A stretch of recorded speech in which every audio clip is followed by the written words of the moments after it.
Hi, I'm Bob and I'm a Christian, and I wanted to tell you about a special event that I and a couple of friends do each year, and it takes place on Easter Sunday and it's the first service of Easter Sunday, the dawn service or the dawn mass.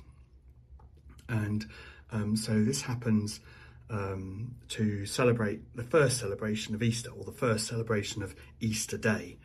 I live in the countryside, and so it's actually a little bit tricky to find a church that does one of these services.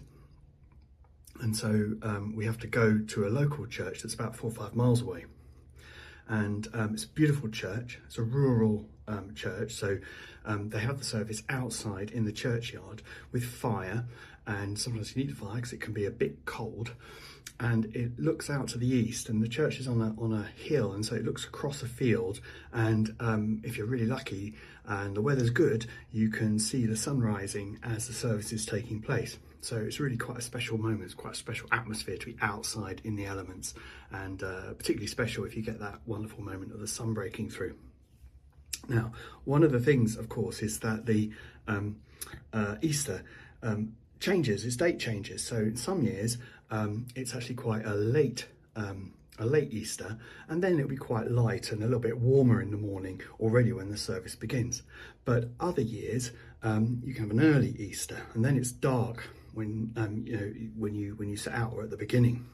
Now, we like to run to this church. It's about 5 miles, and we're keen runners, and we like to do a bit of sport, a bit of activity, physical activity with our religion, so to speak.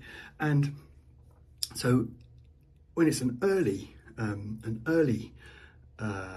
sort of Easter, then that means getting up, really quite early, because the dawn is going to be early, and it's going to be dark when you set off running, because you've got to do the distance to get to the service for the beginning. And that means it can be quite cold and quite dark.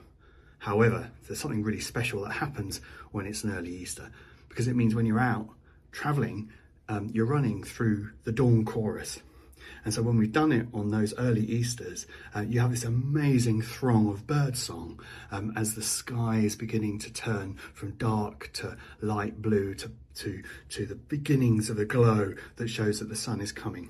And so that's a kind of really an atmospheric moment that can be a real addition to the experience of this kind of unusual outdoor service. So anyway, I thought you'd be interested in hearing a little bit about that service and how we go to it, and why it's important for me.